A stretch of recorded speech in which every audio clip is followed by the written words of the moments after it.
So Ryan, what does a CFO do for a small business? A CFO analyzes the strengths and weaknesses of a business from the financial side of things, and then they take corrective actions around the weaknesses to the business owner. What are some of the key numbers small business owners should be tracking? So I've got 4 here that drive cash flow.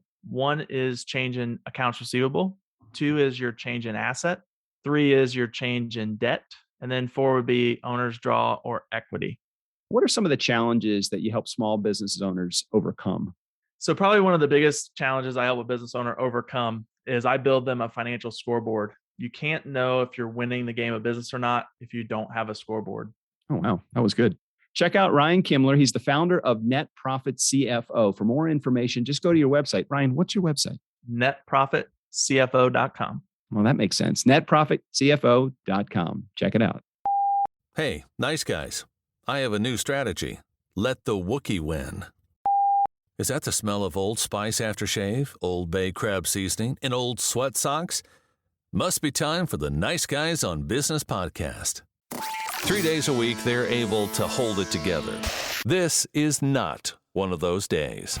Welcome to Fuckery with the Nice Guys. Adults need not apply. No interviews, lots of ranting, and they sometimes stumble onto something useful. Go figure. Now it's time for Nice Guys Fuckery with the kings of fuckery themselves, Doug Sandler and Strickland Bonner. This is still the Nice Guys on Business podcast, right? As far as I know, the beginning of that call was way too business-like. A lot of boring. I just heard wah wah wah wah wah, but there was nothing spreadsheet related. So I felt confident that I could carry on the conversation without falling asleep. No, but it's funny because I was just thinking to myself, running a business is hard. There's just so much shit to do. But then I realized how relative everything is, right? Like you and I are quite a bit far removed from the beginning of our, not our overall entrepreneurial journey, but in this specific Turnkey podcast company. And, 3 years ago when we were just doing basically everything ourselves, it seemed easier. But it was only because we didn't have to explain it to anybody else. We just did it right on our own. Having to actually write rules and explain shit, man, it's complicated. But when I think of the flip side of it, let's see. Back to not 2 years ago, probably 3 to 4 years ago, I was working at least 20 to 30 plus hours a week in Turnkey. And now I'm working at least 2 to 3 plus hours, more than that, but you get the idea. I do know what you're saying about having to explain. If there's a small issue or a large issue, you still have to explain what the issue was so that you can make sure that the issue doesn't happen again. And there was a small issue made on somebody's cover art, just to explain, not to get into the weeds too deep. But literally, it took me longer to explain what the issue was so that it doesn't happen again than to just make the correction and do it. So you're 100% right. It's like there was just a small grammatical error made on the cover art, but it's cover art for a specific episode with a specific client that has a specific guest. And it's not just 75 or 100 episodes a week of production. It's one episode for them. Exactly. So I have to be very, very careful.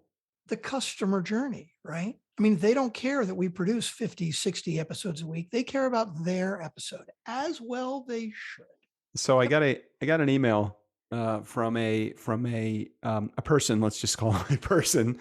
A person who shall remain. No, I'll end up saying his name. His name is Jacob. But Jacob sent me an email about a week ago, and in the email he said, "Hey, you may not remember me. You did my bar mitzvah in 2009. So I'm like doing the math, and I'm like, okay, that was 13 years ago. So he's 26 right now. He continues on. He says, I'm writing an article for the Atlantic. I think that's a publication. Not really sure what the Atlantic is.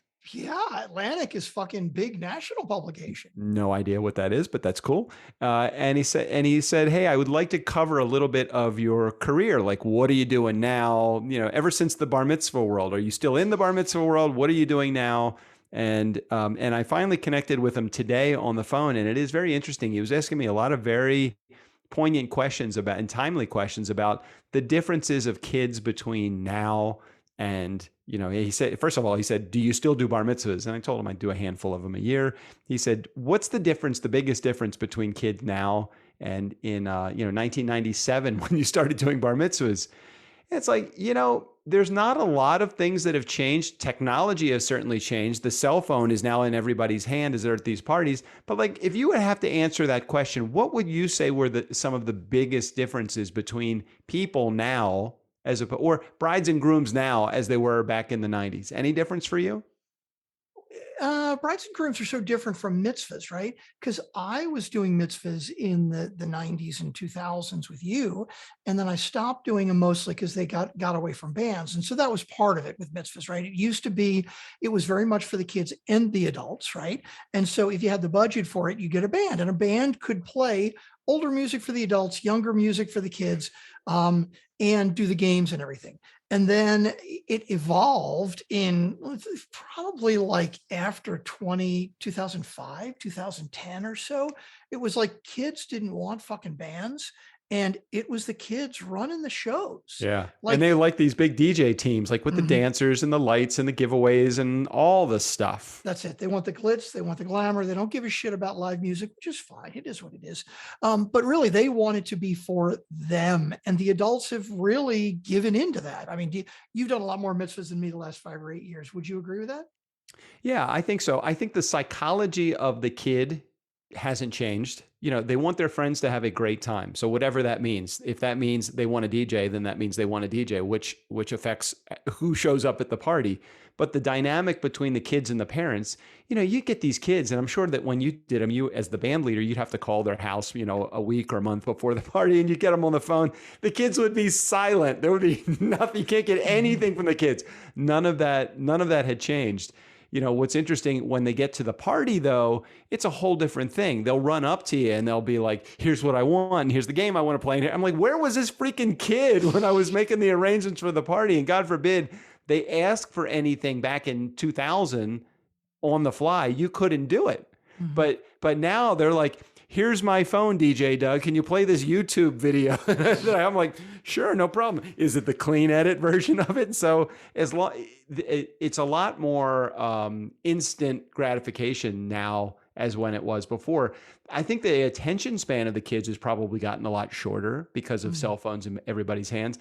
And to get them to put their phone down at a party, forget it. It's freaking impossible. We're doing the human pyramid, and they're taking photos from the top of the pyramid with their phones. God, that's crazy. That is so crazy. Anyway, I'm looking forward to seeing what this article. I think the last article that came out on me was probably in somewhere around 2010, and it was something like Howard County declares DJ Doug Bar Mitzvah King. Right. And it was in the fucking Montgomery County bullshit, whatever it was. The free paper. Hey, look, I milked that for 15 years. Oh, hell yeah, you should. Dude, the Atlantic. So what is the art? Did he tell you big picture what the article is about? They're trying to come up with the angle. The more things change, the more they stay the same. I don't really know what angle they're really trying to hit, but he asked me a whole bunch of questions about way back then and now, how my career back in the 90s kind of helped form my career now. What similarities between customers? What's the business similarity between the bar mitzvah business and the podcasting business? It wasn't a lot of podcast talk, so I think it's going to be more geared towards like old school, like what has changed or what has remained the same in the bar mitzvah world. I don't really know the angle yet. It sounds like you may just be a piece of a bigger picture article, and you may get there, you may not, but it's cool. He's going to let you know if it gets published or when it gets published. I told him if I'm out on the cover, you forget quoting me. Is there a cover to anything anymore? The Atlantic is a big deal. Again, I don't know if they still publish on paper, but it's like, it's not fucking Time or Newsweek, but it's like big deal. I'm trying to think of what it's like. It's not like a Vogue. It's like are you familiar with the New Yorker magazine? Yeah, I know New Yorker. It's along those lines. It's like kind of high-endish, right? Like sort of nose in the air.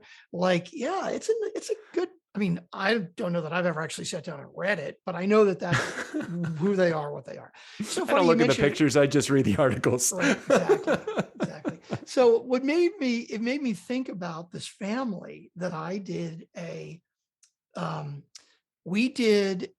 okay, they had 5 kids, right? Uh-huh. Oh, yeah, I think I remember this. The Verones. We did 4 of their kids' mitzvahs, and what's hilarious is they thought we did all 5. right? Yeah. They actually, after we did the third or fourth kid, they showed me some pictures from the first kid's mitzvah. And I could see in the background, I'm like, oh yeah, I know what band that is. Like, I'm not going to tell them it wasn't really us. They've forgotten. It's too many years ago.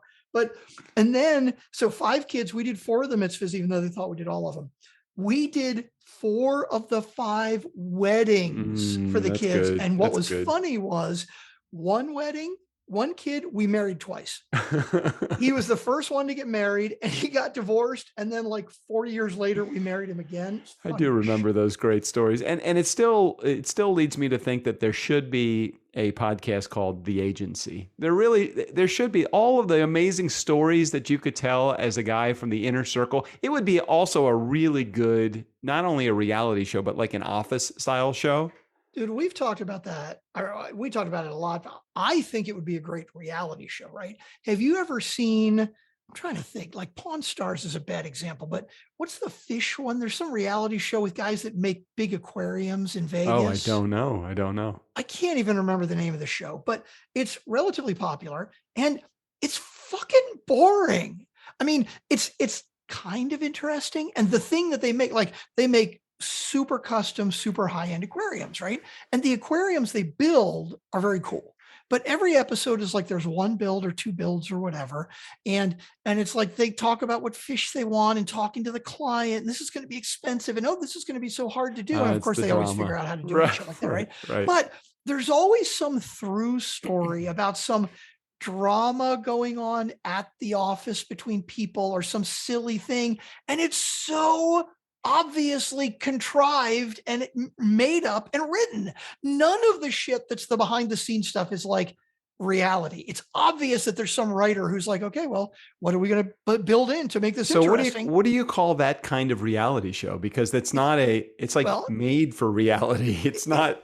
It's a scripted reality show, which from my understanding, 90% of the reality shows out today are scripted reality shows. They really are. It's hard in real time to have, like, I know the drama that gets laid out just from my own experience at the agency. I mean, it was great. You'd get clients screaming for money back because the client called the MC or the DJ called the client the wrong first name, or somebody was late. They had a blown out tire. They didn't show up late. I mean, you're dealing mostly from an entertainment perspective with guys that like to spend Monday through Saturday, almost Saturday morning, getting high, right. Saturday night getting high, and then Sunday recovering so that they can do it all again after this party is over. And there was just so much fucking drama in all of that. I can't think of any other reality shows that are out there. If anybody knows like reality shows that are going on now that are like, this is fucking stupid. Like Duck Dynasty too, right? Like they make fucking duck callers. Like at least they were relatively interesting guys. And even though like some of the weird backstories felt contrived, at least it was kind of entertaining, even though, so it's based, okay. So, and you probably don't watch these at all, right? You're just not familiar with them? Like I've heard of Duck Dynasties, but I that's the guys with the beards, right? Right, exactly. So yeah, I don't know any of them. If you and I were on a reality show, right? And let's say it was about Turnkey Podcast or whatever, right?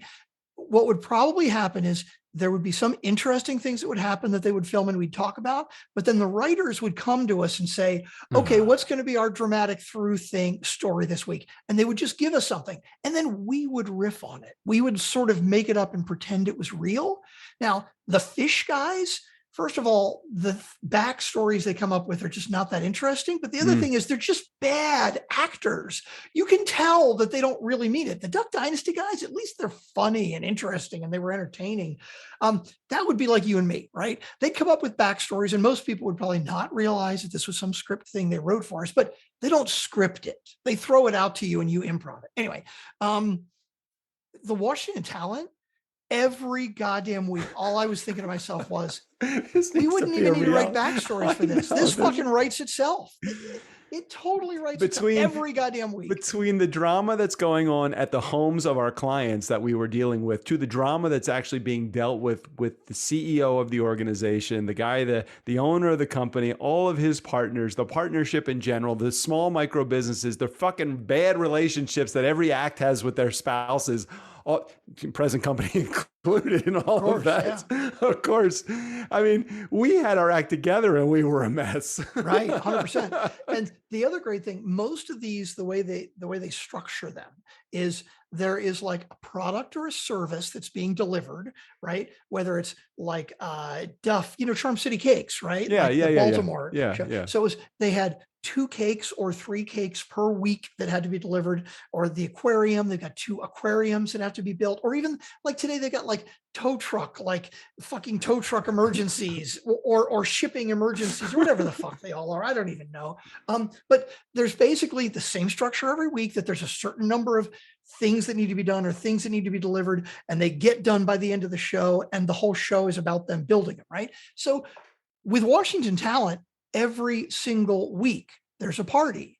And when you perform at the party, that is the providing of the service. Yes. And the great thing is, I'm 100% sure, because with Duff and the cakes, right? I watched that one a little more often just because it was Baltimore and I like Baltimore. It was either 2 cakes or 3 cakes every week that they would, and it's like they talk about this cake and how are we going to do it? And it's going to be so interesting. And then you cut away and it's like they're doing a part of the next cake, and then they cut back and all that bullshit, right? So with ours, let's say we did, Christ, we did what, 50 fucking events every weekend, 100 events every weekend. Yeah. If we can't find 1 or 2 or 3 Oh my God. every weekend that have something interesting going on, we're doing something wrong.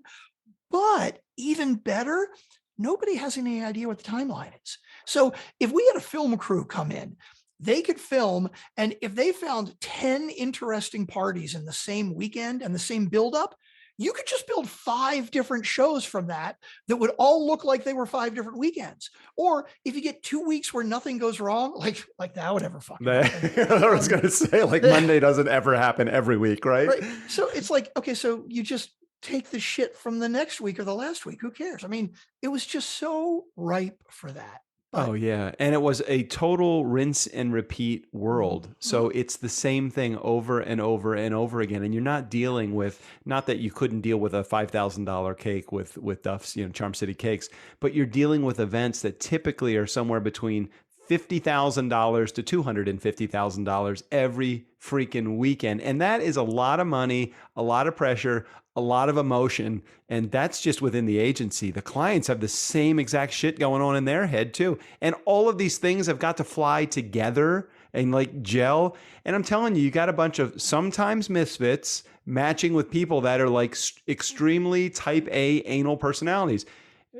In other words, my ex-wife, and all of that stuff going on together, that makes for a really, really fucked up scenario many times. And it doesn't have to be that way, but it's just the reality of what goes on. Well, and people having very high expectations because they're spending a lot of money. For those of you who don't know, I don't know if we've ever really made it clear, because Doug, you and I are kind of in a bubble like this. This is, all of these parties are in the Washington, D.C., Northern Virginia area. So This is D.C. You did 2 mitzvahs for Joe Biden's fucking assistant, right? It's funny. I just had a conversation through Facebook with him, with Ron Klain, with his chief of staff. With his chief of staff, because his son or his daughter, I think his daughter, just got married. So I was just congratulating him. And it's kind of funny because it's like, I don't want to like step into the inner circle, but at the same time, I want to wish him well because he was such an instrumental part of the growth of my business. So you have a lot of the highfalutin politicians, and you have a lot of the lobbyists, and you have a lot of the inventors and old money that you're going to find in Potomac, Maryland, and then you have the new money of like the tech world in Northern Virginia as well. So it was just like a lot of money introduced to a lot of power introduced to people that wanted to party hard on the weekends, and so. Yeah. I remember one weekend that I went to 2 parties that had $1 million budgets. Now, I wouldn't say every weekend we did $1 million party. This was unusual that there were 2 in the same weekend. But the one that I went to in Baltimore, it was in the National Guard Armory building, or fucking monstrous building, right? They had 300 guests. Okay. Oh my God.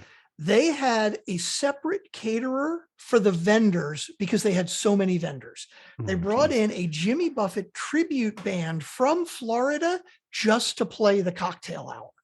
And this was a party where they had Glide, which was one of our very high-end guys, Glide, and about 8 of his dancers, and lights plus they flew a band in from LA, Oh my who's God. basically, they were switching back and forth. It was insane. But the thing is, and Doug, look, I don't think this is like trade secrets, but, and I can beep it out if you really want me to, but when Doug Sandler as a DJ for 4 hours goes out, he was making $4,000-$6,000. It was a good My gig. band, my 7-piece band was going out for anywhere from $5,000 to $10,000 Good just gigs. for the band for the party.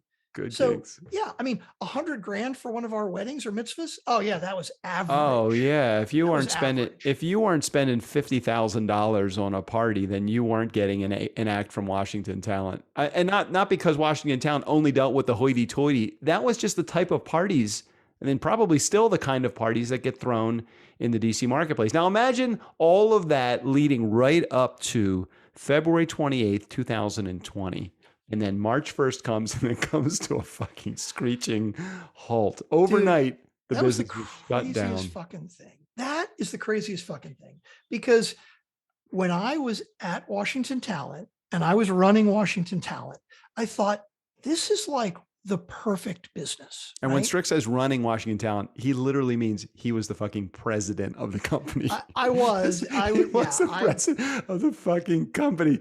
It's so funny to think back on who we were and when we were there. Oh my God, it's nuts. It's nuts. I thought financially, this is a great company, right? Because on any given day, and we were doing, I don't know, 50, 100 events a weekend. I mean, the agency was very popular. Millions. This was a 9-figure, 10-figure. No, how many figures? I don't think they ever made it to 10 figures, but it was What's 10 figures? Wait a minute. 10 figures would be 10 million, right? No, 7. Oh, wait a minute. I think. Wait a minute. Hold on. What's $1 million? That's 7 figures. They were an 8-figure business. Well, that would be 10 million and more, right? Yeah, but they never did 10 million. They were close. It was close to 10 million in 7 gross figure. sales. A year. Big bucks, big dollars. The high biggest. 7 figures. High Yes. 7 figures every year for 20 years, right? And the great thing about it was, on any given day, we would have, $1 million, $2 million in future bookings, right? So I'm thinking to myself, this is guaranteed money. Because I know a year from now, I've already got, the agency has 50 weddings booked and 75 mitzvahs booked. And sure, some of them may cancel, but we're going to book more at the same time. And then the other side was, oh, well, what if something happens with an act? It's like, oh, well, we have to give them another act. I mean, we had backup plans, right? But the great thing was, let's say that we felt like things were starting to slip, right? Slipping meant that a year from now, our future bookings were down from where they were before.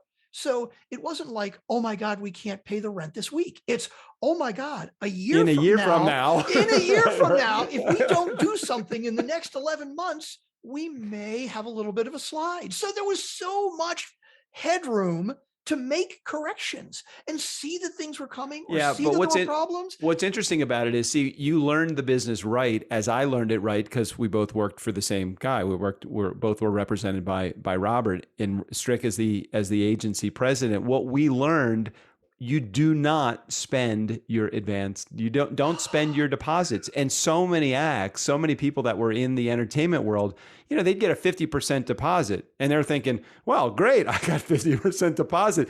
They don't make the rest of that. It's a lot. I never once spent 1 cent. Over 2,000 jobs, I did not spend 1 cent of my advance deposits. The agency held it for me. They could have it. They could keep it. When I worked the gig, I got paid. And that's exactly how I loved it, because just like you, I had advanced bookings. I had, in my busiest days, 110 advanced bookings. I knew what my business was going to be like for the next 2 fucking years. Yeah.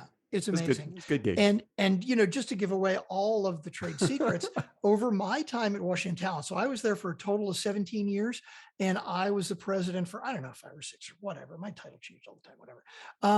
But during that time, we took over 3 different outside agencies, right? Smaller agencies. We kind of took them in. Every single one of them, the reason that they had to ultimately sell to Washington Talent was exactly what you just said. They ran out of money. They spent their advance deposits. Yeah. Typically when you and for anybody that's planning a wedding or a mitzvah or whatever, usually there's either a 25 or 50% deposit up front. And even if it's 6 months or a year and a half down the road, you got to put that money out right up front. And they didn't actually get the contract or get the money until it came through. Every one of those agencies, they fucking dipped into their deposits. And Washington Talent was smart enough never to do that. And that was one very smart thing that they did. But as you just said, all I'm thinking to myself is, God, this is like the most bulletproof business ever. Because if it starts to slide, and you just make adjustments. And then fucking COVID hit and it was over. I'm so glad I was already out by then. Oh my God. How perfect was our timing? I mean, we started this show in 2015, in February of 2015. It gave us a 5-year runway. We had no fucking idea that this was coming. But if we didn't have this, I don't even know what I would do. I don't even know, what the hell would I be doing? I don't even know what I would be doing. I don't even know. I shudder to think where my life would be financially had it not been for having a second gig, a side hustle going on at the same time, building this business and that business. Dude, the universe works in mysterious ways. And I think we have been extremely lucky, extremely blessed, extremely whatever you want to call it. And dude, I'm happy to still be here talking with you. It's all good. So, watching a new show. I got a new series that I'm watching. Too. Oh, okay. So you go first. Okay. I'm just glad you mentioned that because I'm like, what the hell else are we going to talk about? It's only a 1-season show, I think, right now. They have not come out with a second season, and it is funny as fuck. And it is called Superstore. I don't know if you've seen it. Dude, once it went on 6 or 7 seasons. Oh, totally. It's more than. Oh, hold on. It's not just one. Oh, maybe it's just one season that they have on this. They've only paid for one on Netflix or something. Yeah. Yeah. Maybe it's only one season in, I think I'm watching it on Hulu. Hold on. How many seasons? Up right now. Really? It's got more than one season? That's very exciting. It's the shortest show ever. It's like by the time you take out all the commercials, which they don't have on Hulu, it's 21 minutes. So it's a good little. Well, most sitcoms nowadays, there's so many damn ads. They're only like 18 to 20 or 21 to 23 minutes, I think. It models the working environment of Walmart. It's just and it skewers it really, really well. I have seen it and I like it. I just never kind of got into it, but critics loved it. Like it really did evolve over it's 6 seasons. They get into, and when did it start and where are they right now? Okay, well, they're not showing. I mean, they've stopped now, but it was 2015 through 2021. So it just finished last year. Yeah. Okay, so they dealt with a lot of really politically charged subjects. They deal with religion, they deal with abortion, but it's done under the premise of this is such a fucking funny show. It really is. I don't know how they get the topics as quickly as they do taken care of as quickly. They got one of the guys, I think his name is Garrett on the show. Garrett is a black guy that is in a wheelchair and he is hilarious. They have like a white M&M rapper style, like boyfriend or baby mama or baby daddy of a girl that works in the store, and she's pretty much dumb as fuck. Yeah. But it is just funny, the dynamic between everybody that is there. Then they have the smart guy, then they have the Latina chick, and then they have the Asian guy, and then so it's pretty much a cross section of the world, which of course makes sense if it's a Walmart. What does it say? Are you looking at anything that is giving you like a little background? Like what is it modeled after? Because it's totally a Walmart style. Oh, 100%. It's completely making fun of like Walmart and I was going to say Target, but really it's very Walmart-ish, I think. It's even like the same Walmart colors. Right. It's even like sure they did that on purpose. That blue and whitish, yellowish kind of thing going on in there. It's like, oh my God, totally funny. Totally did that on purpose. So what are you watching right now? I'm watching a show called All Rise. All right. And it's 2 seasons so far, but I think it might still be shooting. It's a legal drama kind of thing, but it's all focused around this Black woman who gets to be a judge.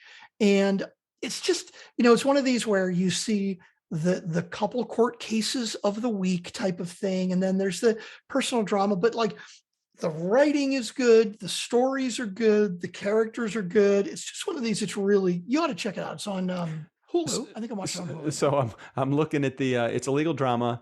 They have a black chick, a white guy, an Asian chick, a fair-skinned chick. They have a Latina chick. It's like is there any show that's all white guys or all black women or anything anymore like this, or is it all got to be like this total like politically correct cast? No, you can go back and watch your reruns of All in the Family if you want to see that. And you'll be the only one because nobody else gets a shit. It is funny that you mentioned that because you're right. And like the Latina woman is dating the black guy, the court court bailiff who is working to become a lawyer.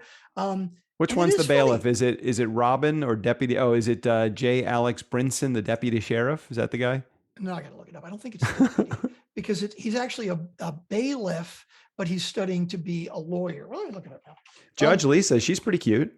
She's super cute, and she's really just freaking just the charisma. The thing I really like about the casting is everybody is just cool. I really love the chemistry between them. It's really good. The other really cool thing is it's so much of a, hang on, let me see. Yeah. J. Alex Brinson, Luke Watkins is the character. And what's funny, like I'm looking him up. I know I'm kind of all over the place, but he like when I see him in the show, he's like, clean cut, black guy and like, well-spoken and looking to be a lawyer and stuff. But his main picture on IMDb, it's like he's got like this kind of nappy fro and looking like really tough and shit. Which guy is this? Which one is this one? J. Alex Brinson is the actor. Let me see. I'm going to try to look. If you can, go to his photo gallery. He's a fucking chameleon, dude. Right, J. What is it? J. What? J. Alex Brinson. Okay. Oh, yeah. Okay, I'm looking at J. Alex Brinson. Now I see him as a very clean-cut, short afro guy. Now where's the photo? Oh, I'm going to IMDb now. Yeah. Well, here, I'll just send you the link directly to see his photo gallery. I see. For all of those of you listening, which of course is everybody, because we're not doing this on video. This is great audio right here, Doug. This is great. It's always great audio. So yeah, I just sent you the link, and that's his photo gallery. Okay, hold on a second. It's just great. It's like just kind of a chameleon, and he's got a lot of different looks. Why doesn't anything work for me? I can't. Your chat. Why did your thing disappear? I put it in the chat. I know it went away. What do you mean it went away? It's back. I got it. Okay. I got it. Oh, okay. Let me look at some of these posts. Yeah, he's like a tough dude.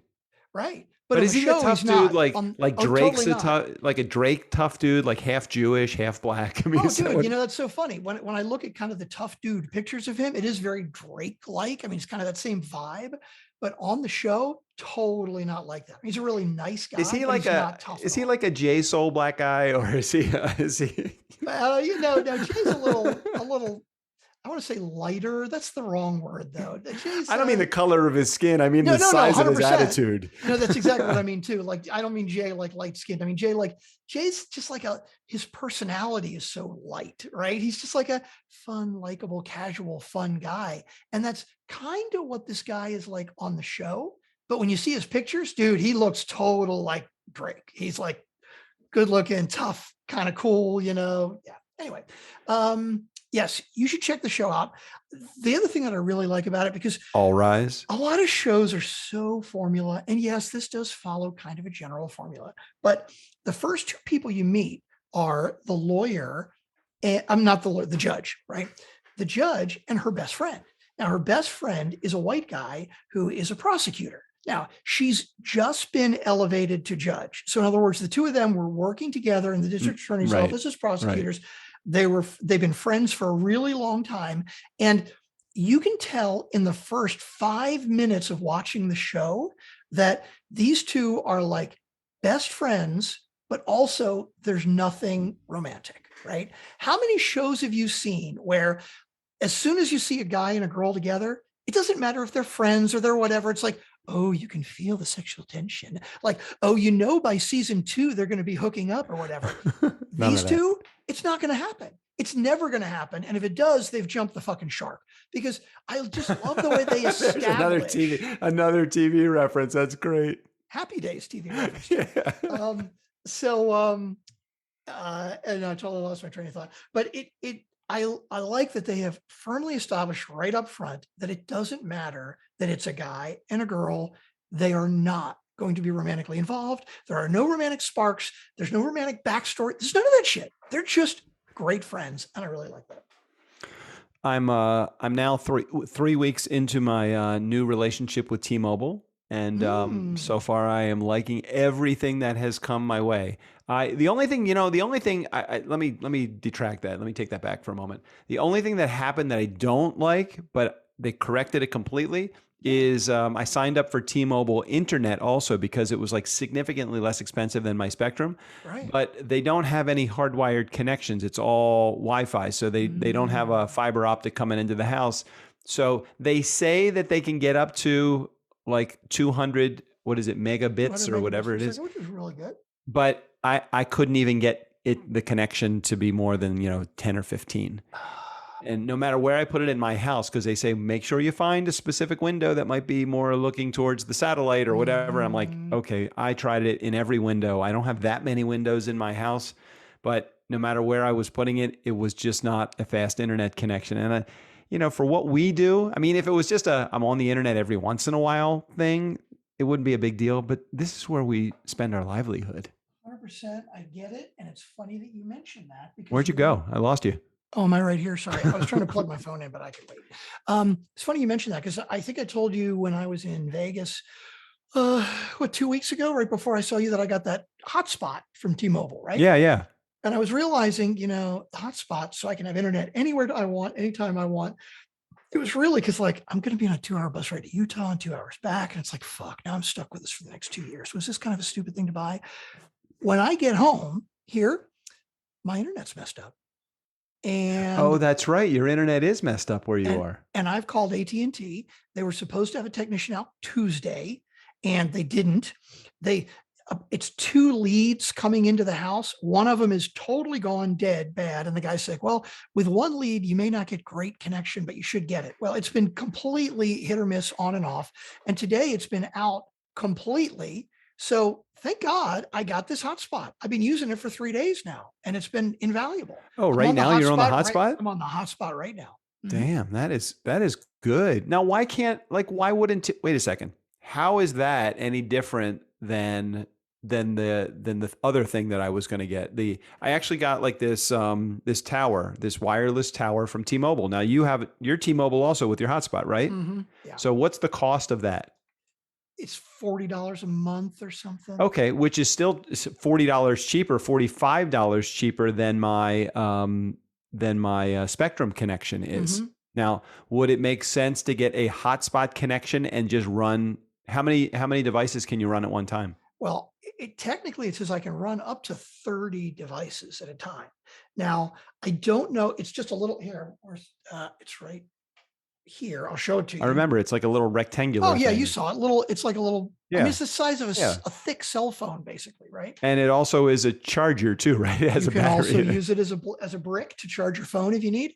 I don't know how, like, what the spread is, right? Like, if I'm downstairs, can you get Wi-Fi upstairs? I don't know. I haven't tried that. And while the connection speed, if I hardwire it, I was telling you I can get like 75, 100 megabit. Great. Wait, you can hardwire that to your computer? Yeah. So I can plug it into the USB and the computer will see it directly like a hardwired connection. Yeah. And when I do that, I can get 75 to 100 megabits a second. So it's very fast. The Wi-Fi, like I just did a fast.com, it's only 2.5 megabits. But I got to tell you, I've been using it all day. I've had 2 computers running and a bunch of stuff running. It is solid. And you and I were on video. We've had no problem. It has not been. I was noticing, not that I would notice that you have a great connection, but I was noticing that you didn't have a bad connection. I just didn't know why you didn't have a bad connection. Right. So my hardwired version that's coming into the house, I would typically get 35 to 40 megabits. It wasn't great here with AT&T, but still it was fucking choppy as shit before on the regular, even when I was hardwired sometimes. Yeah. Okay, so that's a $40 investment. So did you cancel your internet?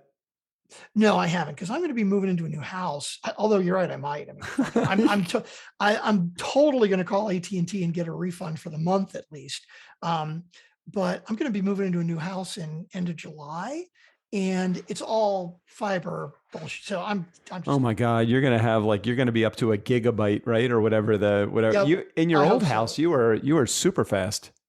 I literally had 700 to 800 megabits per second speed at sometimes when I was hardwired. That was ridiculous. All right, before we go, I need you to bring me up to speed with two things. Now we're 54 minutes in, and I know that in an hour we probably aren't going to be able to cover all of this. But the two things I want to know is I want an update on your house, and I want an update on your relationship status.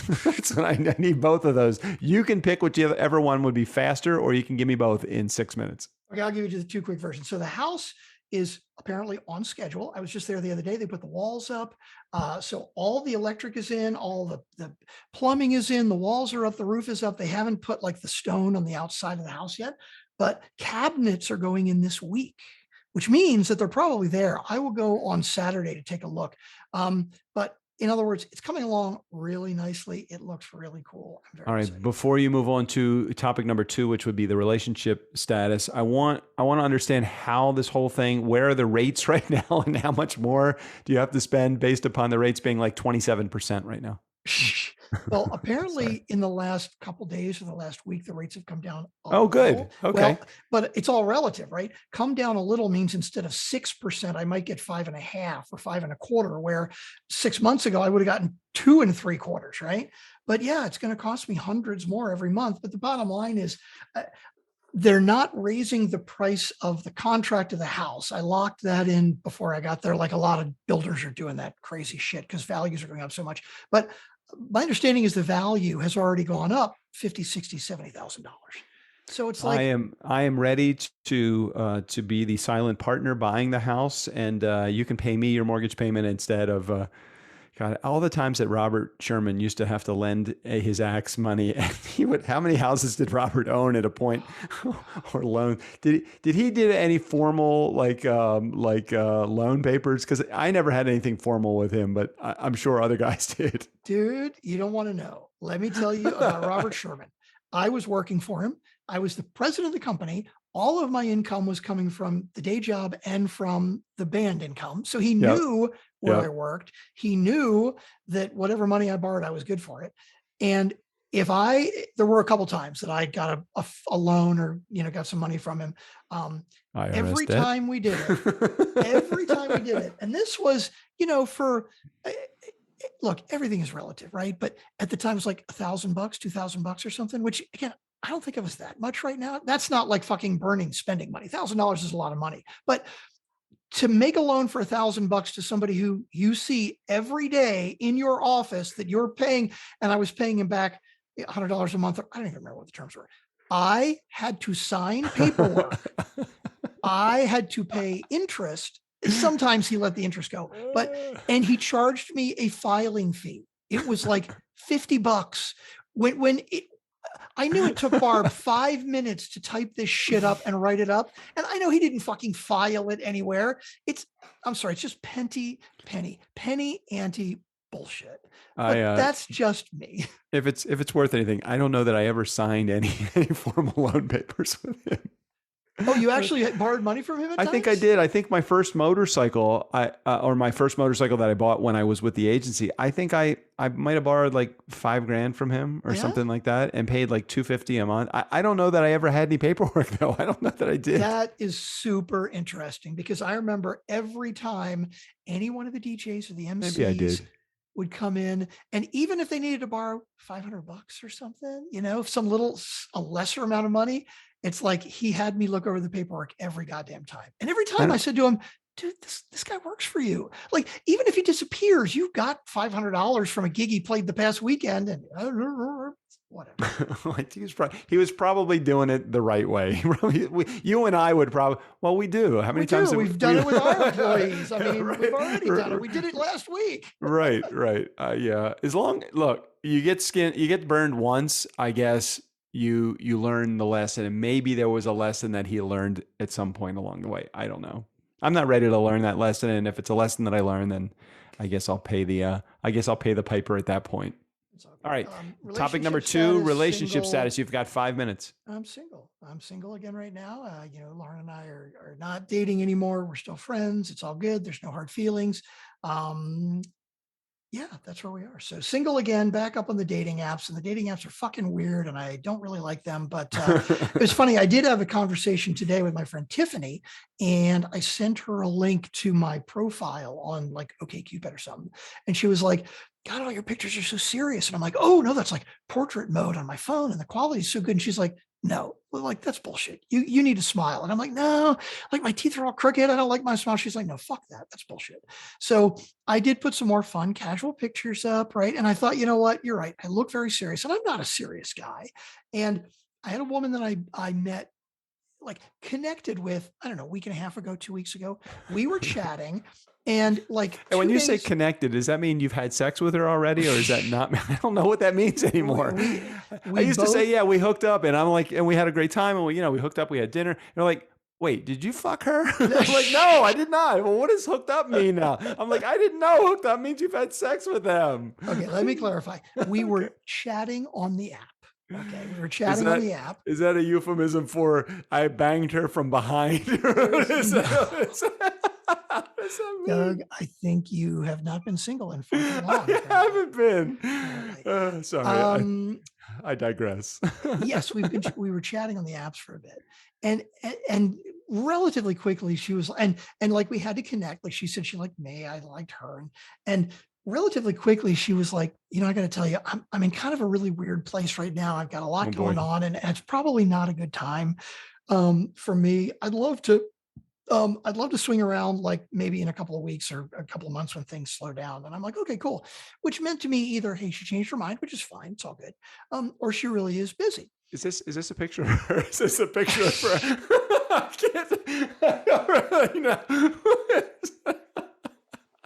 Doug, do I dig on you for not having actually been single since like 1986? Give me a chance. Give me a chance. I just screen shared a shot of a gorilla. You realize the last time you were single was like 5 years before I was in black tie. Carter was in office. I know. I know. Anyway, okay. So she says this is a bad time for her. Why is it a bad time? I don't know. She's busy. She's got other stuff going on. I don't know. I didn't go into details. But the point is, I went and changed up my pictures because Tiffany recommended I put some more casual, fun pictures on there. And I put one picture on there of me from the Renaissance Festival in a kilt. So I'm like in my kilt and my like kind of tunic-y kind of shirt and everything.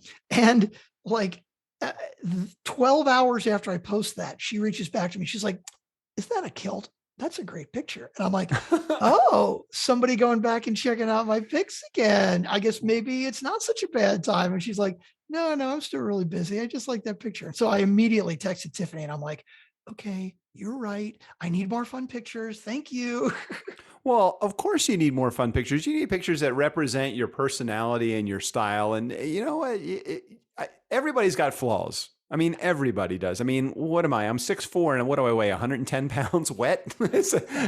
I mean, come on. We all have flaws. But you know what? That doesn't stop me from, taking a picture in my skin-tight biker pants or anything like that. God forbid anybody ever see that photo of me in my biker pants. Yeah, no, we don't want to see that. Nobody wants to see. Oh God, yeah. Did you take the Steve O'Brien that audio clip that he sent? Did you ever download that? We'll do it tomorrow. Yeah, we can do it tomorrow, or we can put it on as an Easter egg for next week's show. I think we're kind of long here, but we're kind of long here. Yeah, that came up because I was on hold with AT&T today about the goddamn internet service, and the automated recording is saying, oh, yes, we've checked. And yes, there is a problem from our end. We've got to, we can't ding your modem, whatever bullshit. It's a wiring problem. We're going to send somebody out.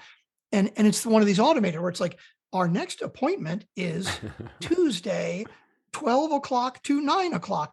And I'm listening and I'm like, that sounds like fucking Steve O'Brien. Wow. And apparently it wasn't him, or if it was, he doesn't remember.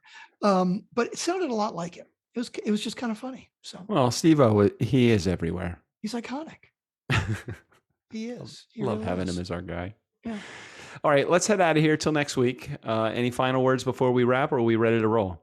Well, you know, I know that when we nicely, politely, gently ask our listeners to reach out or call or whatever, that they do nothing. And Yes. when we yell and scream at them because they're not doing anything, they still do nothing. Yes. So let's try a slightly different tack. So Let's not do anything. if we have Let's any, not no, ask- if we have any, you know, female listeners out there who are single, you know, and you know, Oh. you're just reach out, you know, 4242 DJ Doug, leave us a message, or you can find me on Twitter or Instagram at Rock and Roll Doc. Was it ROKNROLLDOC or something? I believe he's got his new dating handle though. It's Rock and Roll Cock. Really, that's what it is. Yeah, reach out and, you know, hey, let's chat. You know, here I am. Hey, good luck to the dating sites. Make sure you don't find a mass murderer or serial killer in among the or a social. What do you call that? What do you call that person that's a social? Wait a minute. What's somebody that kills people for fun and game? Not social. Not What a the fuck are serial they? killer? Not a serial killer. Just for fun and game. Oh God. Let's just call him, for the sake of argument, and end the episode. Let's just call them a Republican. We gotta run. Steve O'Brien, go ahead and take us out of here. For the Nice Guys on Business, I'm Steve O'Brien. Do you think they could have rambled on any longer today? Blah, bitty, blah, bitty, blah, bitty, blah.